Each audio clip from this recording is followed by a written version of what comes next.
Hi everyone, this is Heathar Shepard, your host and guide along your journey with the Keto Cancer Solution podcast. Today, you're listening to episode 18, What's Your Stool Telling You? I know there are many people out there who cringe at the idea of talking about their stool, but us Westerners have really done a great job of wanting to keep everything clean, neat, and tidy, avoiding topics like bowel movements. However, your stool is one of the best, most accurate diagnostic tools available to you and is a really great reflection as to what's going on in your body. It can point to things such as what organs are out of balance, what enzymes are out of balance. Do you have candida or parasites? Are you deficient in beneficial microbes? Is your liver working properly?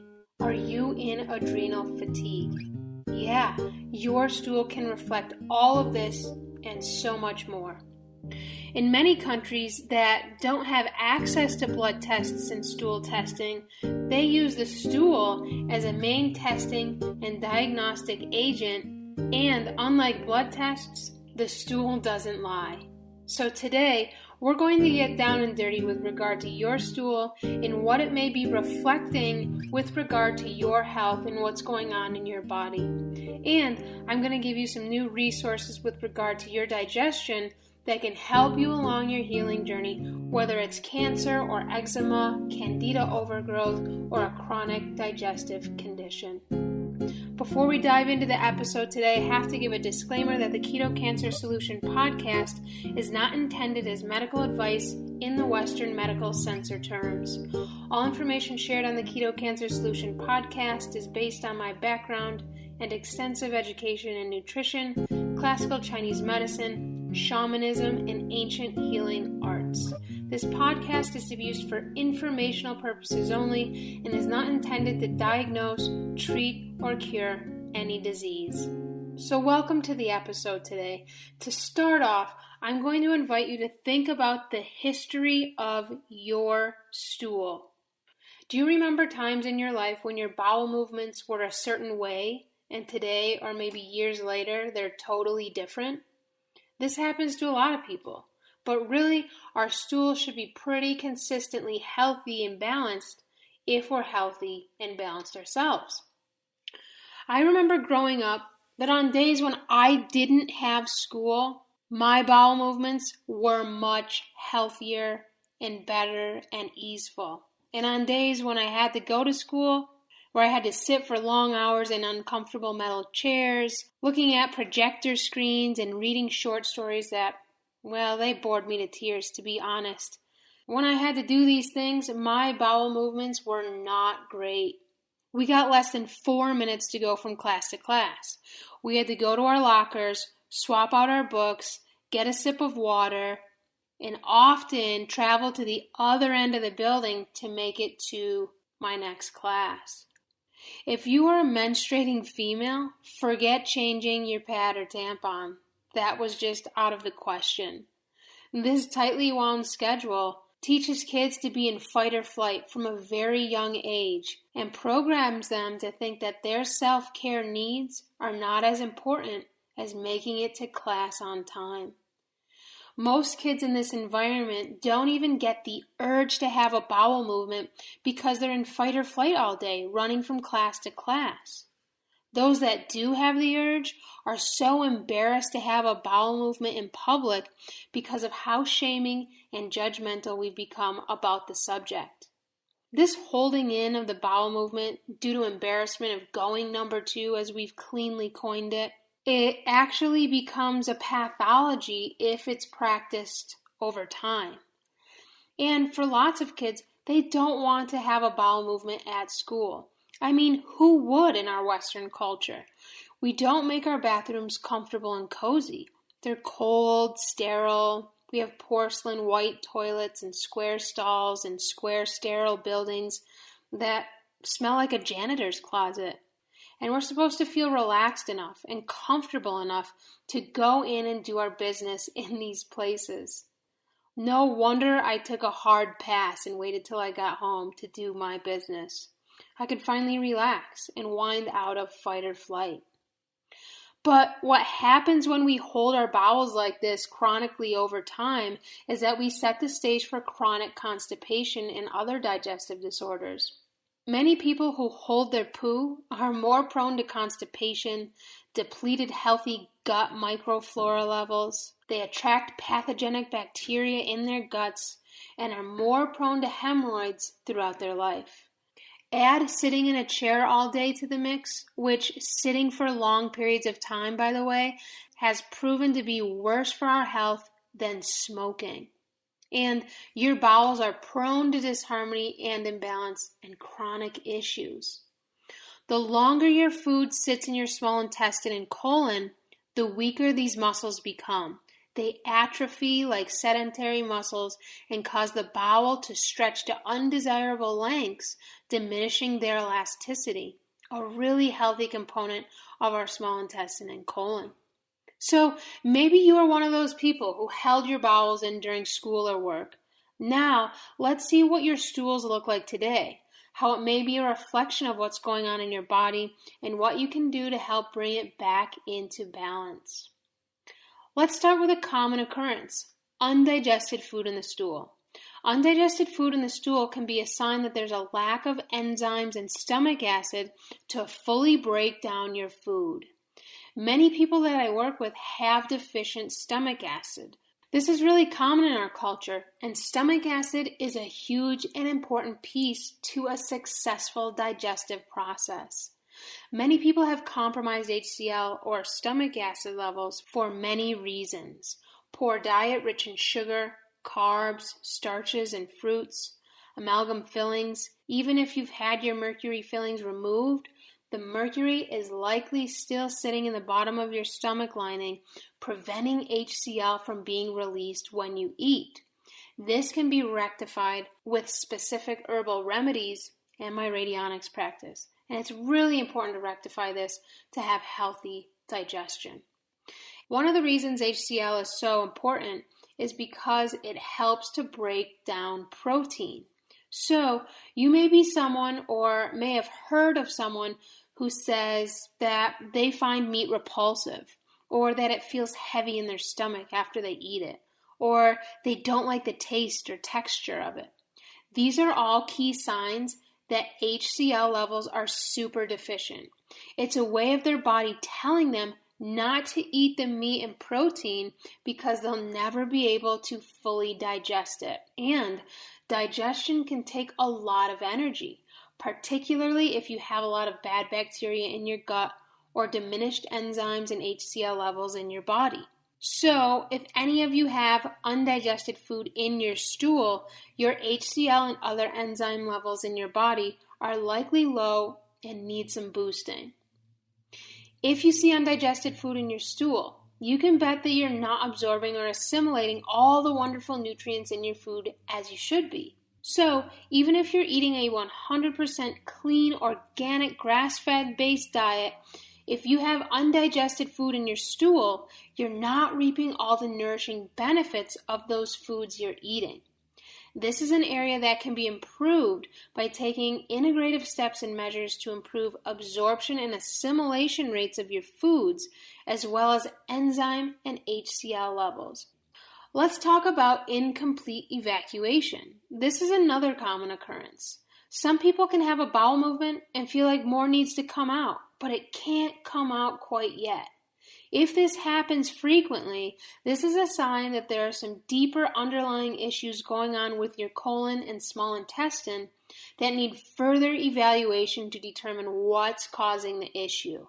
There could be food allergies, polyps, definitely compromised gut microbiome, and likely other elements at play, including poor alignment, hip impingement, which is really common if you sit for long periods of time during the day, or if you are a cyclist, or if you lift heavy weights and don't stretch properly, or if you bike frequently and don't stretch your hips properly. These tight muscles and hip impingements can actually lead to poor bowel health.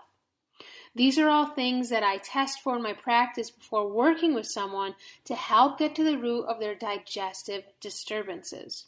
Here's a common one, the infamous floating stool. One of my favorites because it often points to something being a bit off with the liver. If your stool is floating, it could point to poor bile production in the liver, it could point to sluggish liver function, and that you're not absorbing the fats in your diet adequately. Most people today have compromised bile production to some degree due to years of eating carbs, sugar, grains, and processed and packaged foods. And when we do this type of low-fat diet thing, we compromise our liver's ability to make bile. So, over time, it produces less and less and less. We need bile to digest fats. Without bile, we cannot digest fat. And many people who have trouble digesting fats have compromised bile production that needs some help and assistance so you can digest all of those beautiful grass-fed fats with much more ease. And we need fat in our diet for multiple things to function in a healthy and balanced way. Our physiology depends on healthy fats in order to function in a healthy, sustainable way. Our hormones are made out of fat. Many people with hormone-related cancers avoid animal fat. This, however, is what our hormones are made out of. The issue isn't in the animal fat, but it's in the type of animal fat. For example, if you're eating conventional animal fat, dairy, egg yolks, beef, chicken, from animals raised on grains and or GMO feed, yes, of course, this will increase hormone and estrogen-related cancers as these substances contain pseudoestrogens and cause real disturbances in estrogen metabolism. However, when it comes to grass-fed, raw dairy, for those who aren't sensitive or allergic to dairy, when it comes to grass-fed and grass-finished beef, you don't want grass-fed and grain-finished because grains heighten inflammation and throw the hormones out of balance. You want wild meats and grass-fed meats and wild fats and grass-fed animal fats. These things are exceptionally healing to the hormones and are much more helpful than, say, tamoxifen for balancing the hormones after breast cancer and other estrogen-dominant cancers. So, if your stool is floating, we need to get your bile production back on track, and we need to look at your liver. Are your liver enzymes elevated? Does your liver have tumors or cysts on it? Do you have cirrhosis of the liver? Do you have non-alcoholic fatty liver disease? Really common in our culture today, even in kids who are eating high sugar, high carbohydrate, high grain diets. Do you have a large amount of toxins in your body that your liver is constantly trying to process? Do you have candida overgrowth? Candida overgrowth secretes acetaldehyde, and acetaldehyde is virtually alcohol. So if you have candida overgrowth, you will constantly be secreting acetaldehyde, and your liver will have to work really, really hard to try and process the alcohol. This leaves your liver overtaxed and unavailable to do its other necessary tasks, such as hormonal balance, sleep regulation, detoxification, regulation of mood, energy levels, and digestion, to name a few. The liver has a big role in the digestive process and is really important to address with any digestive disorder or health condition for that matter. So let's go into the odor of your stool. When it comes to the odor of your stool, there should be a bit of an odor, but it shouldn't be super unpleasant or strong.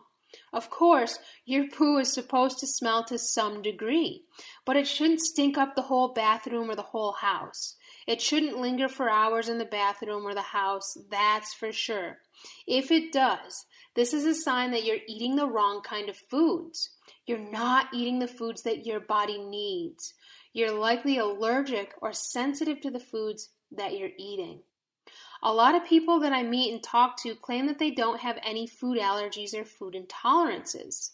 However, this is virtually impossible in our culture today. Sometimes you won't be able to recognize you have a food imbalance or intolerance until you take the bad food out of your diet and the foods that you're allergic to or sensitive to, until you take a break from those foods and then reintroduce them. You'll really see that you're very, very intolerant to a lot of those foods, such as sugar, wheat, grains, starchy foods. A lot of people are sensitive to fruit and they eat great gobs of fruit. And people think that they do okay with a lot of these foods, whereas our bodies aren't designed to eat many of those foods, particularly in abundance. So if you're someone out there who doesn't think you have food allergies or food intolerances, I just invite you to take a break from some of those foods that are key allergens, such as wheat, gluten, starchy foods, such as sweet potatoes, sugar. Take these foods out of your diet for 1 or 2 months, the longer the better, and then try to add it back in and see how you feel when you eat it. The more you do this over time and the more you're simultaneously detoxing your body and eating a super clean diet, rich in organic, low-carb vegetables and high in fat, and moderate in grass-fed animal protein, the more you'll realize that you actually do have sensitivities and intolerances to the foods you're eating, and that your body really doesn't do well with some of these foods. So, if you have a strong odor to your stool, this is a sign that you have some kind of food allergies and food intolerance going on in your body. Some other examples that will point to food allergies or food intolerances are if you have chronic acne or deep acne that's difficult to remove. If you have acne that frequently shows up along your chin, this is a sign that you're eating foods that are disrupting your estrogen metabolism, and that you're storing estrogen, you're not metabolizing it, and that you are becoming estrogen dominant. So that's something to pay attention to if you have that experience with acne on the chin frequently. These are key signs that you're allergic to something you're eating. If you're overweight, you're likely allergic or sensitive to foods you're eating. If you're underweight and can't for the life of you get the weight on, this is a red flag that you have parasites and infections in your gut preventing you from absorbing and assimilating your foods properly. Many people who are underweight, the advice they're given is to simply eat more carbohydrates and starches. This may put weight on, but not in a healthy way. That's not the kind of weight we want to put on, and it's not getting to the root of the issue. If you simply eat more carbs and sugars to gain weight, you're going to create a fatty liver and glycation buildup in your body, inflammation in your body. It's not a healthy thing. To gain weight properly, we need to get to the root of why you're not gaining weight. And often this has to do with infections in the gut, parasites, and absorption and assimilation issues going on in the gut that need to be rectified. If you're absorbing and assimilating your foods properly, you won't be underweight, you won't be overweight, you'll be a natural healthy weight for your body type. So, if your stool stinks to high heaven, you're likely eating something that your body is not happy about. And this is a way that your body's telling you, hey, explore this a little bit more, check this out, this is an area that needs attention. If your stool smells strongly, you also have depleted healthy gut flora as well. And improving your gut flora while simultaneously getting those infections out is super important. Simply increasing your gut flora with the infection still in there isn't going to be that helpful, because those infections, the candida, maybe there's staph in there, maybe there's old streptococcus infection in there, maybe there's MRSA in there, maybe there's candida overgrowth in there, or parasites. Those things take up a lot of real estate. And in order to truly replenish your gut flora to healthy amounts and levels, those things need to come out so that your gut flora has the surface area to take up space and grow and flourish and be healthy. Okay, if you have diarrhea frequently, your gut likely has infections in it. Parasites are probable, as are other pathogens. Overuse of antibiotics could also be possible. Watery diarrhea, or just diarrhea in general, can really deplete the kidneys and adrenals over time if it's experienced on a chronic level and needs to be addressed. So now that you know areas of possible pathologies or disharmonies in your stool, let's take a look at what your stool should look like to give you a healthy picture of what should be coming out of you at least one time per day.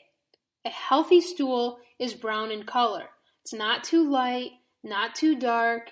It has a slight curve in it, and it's a good length. It sinks when you go and has only a mild odor. A healthy bowel movement is round and well formed. Folks who have more than 1 to 2 bowel movements per day, this too is not normal. When it comes to our bowel movements, we think if we're going every day and the more the better, then we're good to go in the bowel movement department. However, there is so much more to consider when it comes to the stool and bowels. A healthy digestive tract will release 1 to 2 times per day in a healthy amount. It's not going to be too much unless you're really detoxing. It's not going to be too little and incomplete. It's just a really nice amount and aligns with the amount of food that you're taking in. That amount of food is also what's coming out. It's not like you're eating a lot and then going a little, or eating a little and going a lot. That's not balanced. So the frequency at which you go and the amount at which you go should really reflect the amount that you're eating as well. So these are some tips to help you get up close and personal with your stool. Don't be afraid of it. Don't be shy. It won't bite. You want to start to get to know your stool so you can start to correlate how you're feeling, your mood, how your body's feeling with the appearance of your stool. You want to start to get to know your stool also so you can correlate what you're eating and how you're digesting it as to how it looks when it comes out in the toilet. What does it look like? Do you have that undigested food in there? Is it incomplete? Is it pale in color? Is it really dark in color? Is there more diarrhea? Is there loose stool? All of these things are going to provide you with a wealth of information with regard to what's going on in your body. So you can start to learn about your body just by paying attention to your stool. I've had a big journey with my digestive tract, and I've found that the folks I work with, well, if the digestive tract isn't healed first, then the body simply cannot fully heal. It cannot function in a healthy way. So the very first place I start with people is to help them get their digestion back on track. I do this with my digestive diet, with specific fermented foods that are very high in probiotic content and a diverse array of probiotics as well. Because yes, today the fermented food industry is growing, but the diversity of the beneficial bacteria and probiotics available in those foods and cultures is pretty limited at this point. We need to be very well-rounded and well-versed in the type of probiotics and beneficial bacteria that we're eating, and there are some very specific foods out there that can help aid in this. I also help to rebuild the gut with herbal intervention, and for those who are open to it, I utilize my radionics practice to help people get those infections out of their gut, to help get the antibiotics out of their gut and body so that the healthy gut flora can take up that real estate versus those infections and pathogens. Healing the gut and regulating and rebalancing the stool takes much more than a weak cleanse or a quick fix diet. Healing the stool and digestive tract is a holistic process, and really getting to the root of this stuff requires balancing many organs and systems in the body. So if you're someone looking for help around your digestion, I invite you to contact me so we can have a conversation around what this may look like for you. Everyone is so unique, and getting to the root of your digestive distress is going to be unique to you. For example, you and your friend may both have candida overgrowth, but you may both have it for different reasons. Maybe you have it due to certain strains of pathogenic bacteria that your mother passed on to you during birth and breastfeeding, while your friend has it because she's infatuated with wheat products like chocolate chip cookies, or maybe she's really into having a frequent glass of wine. All of these things can contribute to candida overgrowth. We just need to get to the root of why you're experiencing it to help you make the most headway. I can help you with this. Whether you have cancer, if your digestive system is subpar and you have cancer, well, you likely got cancer initially due to subpar digestion. And to make real progress, the digestion needs to be healed first so your body can detox effectively. And over 70% of the immune system is located in the colon. If your colon isn't working efficiently, you won't have a robust immune system to fend off cancer cells and cancer toxins. So this is a really huge, overlooked area when it comes to healing cancer and degenerative diseases. Or maybe you're someone with constipation or struggle with issues with your weight. Or maybe you have candida overgrowth, eczema, acne, psoriasis, even a hormonal imbalance. All of these things stem from an imbalance in the gut, and addressing the gut is paramount to making real headway. In a very short period of time, I'll be launching a new site and new work dedicated to helping people heal their digestion. The site will be called Ancestral Digestion and will be up in the next week or two.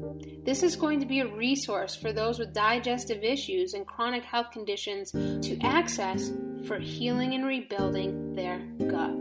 In the meantime, if you're really gung-ho about healing your gut and getting started with some individualized gut healing work, you can email me at ketocancersolution@gmail.com or ancestraldigestion@gmail.com.